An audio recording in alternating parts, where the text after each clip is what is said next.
சோழ சாம்ராஜ்யத்தில் சாந்தன் என்ற மிகப்பெரிய சோம்பேறி ஒருவன் வாழ்ந்து வந்தான். அந்த சோழ தேசத்தில் மற்றவர்கள் அனைவருமே கடினமான உழைப்பாளிகளாகவும் சுறுசுறுப்பானவர்களாகவும் இருந்தார்கள். ஆனால் சாந்தன் மட்டும் சிறு வயதில் இருந்தே எந்த வேலைகளுக்கும் செல்லாமல் மிகப்பெரிய சோம்பேறியாக சோழ தேசத்தில் வாழ்ந்து வருகிறான். இதனால் சாந்தனிடம் சோழ தேசத்தைச் சேர்ந்த யாருமே பேசுவதில்லை. சாந்தன் எதிரே வந்தாலே அது ஒரு கெட்ட சகுனம் என்று நினைத்து அவர்கள் அனைவருமே விலகி ஓடிவிடுவார்கள். இந்த சூழலில் சாந்தனின் மனதிற்குள் இறைவனை நேரில் காண வேண்டும் என்றும் அவரிடம் வரங்களை வாங்கி உழைக்காமலேயே நாம் மிகப்பெரிய பணக்காரனாக வாழ வேண்டும் என்றும் ஆசை இருந்து கொண்டிருந்தது. இந்த சூழலில் சோழ தேசத்திற்கு மிகப்பெரிய முனிவர் ஒருவர் வருகை தருகிறார்.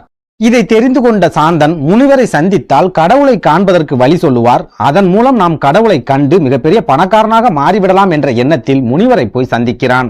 சாந்தன் தன்னை சந்திக்க வந்திருக்கும் நோக்கத்தை முனிவர் தெரிந்து கொண்டாலும் அவனிடம், மகனே, என்ன காரணத்திற்காக என்னை சந்திக்க வந்திருக்கிறாய் என்று முனிவர் கேட்கிறார். அதற்கு சாந்தன், முனிவர் பெருமானே, நான் கடவுளை காண வேண்டும், அதற்கு நீங்கள் தான் எனக்கு உதவி செய்ய வேண்டும் என்று சொல்கிறான். சாந்தனின் எண்ணத்தை புரிந்து கொண்ட முனிவர், மகனே, கடவுளை காண்பது அவ்வளவு எளிதான காரியம் கிடையாது.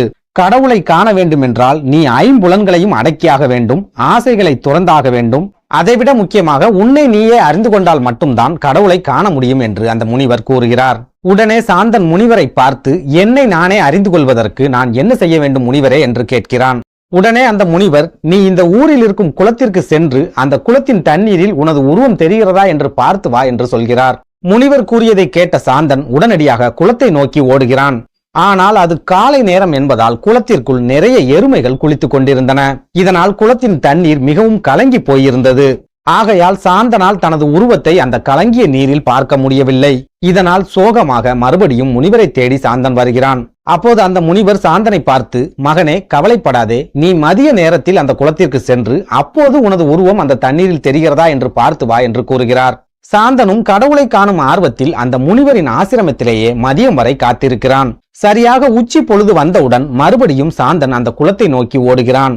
ஆனால் இந்த முறை உச்சி வெயில் என்பதால் குளத்திற்குள் இருந்த எருமை மாடுகள் எல்லாம் வெயில் தாங்க முடியாமல் வெளியே சென்று விட்டன. இதனால் குளத்து நீர் கலங்கள் இல்லாமல் மிகவும் தெளிவாக இருந்தது. சாந்தனால் அவனது உருவத்தையும் குளத்து நீரில் பார்க்க முடிந்தது. குளத்தில் நீரில் தனது உருவம் தெரிந்ததை பார்த்த சாந்தன் மகிழ்ச்சியில் துள்ளி குதித்தபடி முனிவரை நோக்கி ஓடுகிறான். உடனே முனிவரை பார்த்து சாந்தன், முனிவரே, நீங்கள் சொன்ன மாதிரியே குளத்து நீரில் எனது உருவம் தெரிந்துவிட்டது. அதனால் இப்போது நான் கடவுளை பார்க்கலாமா என்று கேட்கிறான். அதற்கு அந்த முனிவர், மகனே, காலையில் நீ குளத்திற்கு செல்லும் போது அந்த குளத்து நீர் மிகவும் கலங்களாக இருந்ததால் உனது உருவம் அந்த நீரில் தெரியவில்லை. அதே நேரம் மதிய நேரத்தில் தண்ணீர் மிகவும் தெளிவாக இருந்த காரணத்தால் உனது உருவத்தை குளத்து நீரில் நீ பார்த்திருக்கிறாய். அதேபோல் கலங்கிய மனதுள்ள எவராலும் கடவுளை காணவே முடியாது. ஒரு மனிதனுக்கு எப்போது மனம் தெளிவடைகிறதோ அப்போது அவன் கடவுளை காண முடியும். அதனால் உனது மனம் தெளிவடையும் வரை நீ காத்திருக்க வேண்டும் என்று கூறுகிறார். முனிவர் சொன்ன விளக்கத்தை கேட்ட உடனேயே சாந்தனுக்கு ஞானோதயம் பிறக்கிறது.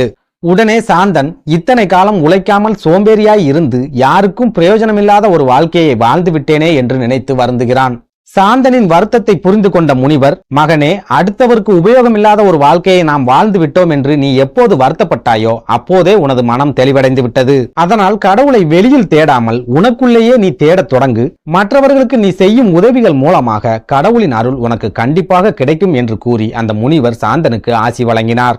இதற்கு பின்னர் சாந்தன் கடுமையாக உழைக்கத் தொடங்கினான். சுயநலம் இல்லாமல் மற்றவர்களுக்கு உதவிகளையும் செய்ய தொடங்கினான். இதனால் சோழ தேசத்து மக்கள் சாந்தனை தங்கள் குடும்பத்தில் ஒருவனாக நினைத்து கொண்டாட ஆரம்பித்தனர். அப்போதுதான் சாந்தனுக்கு முனிவர் சொன்ன வார்த்தையின் அர்த்தம் முழுமையாக புரிய வருகிறது.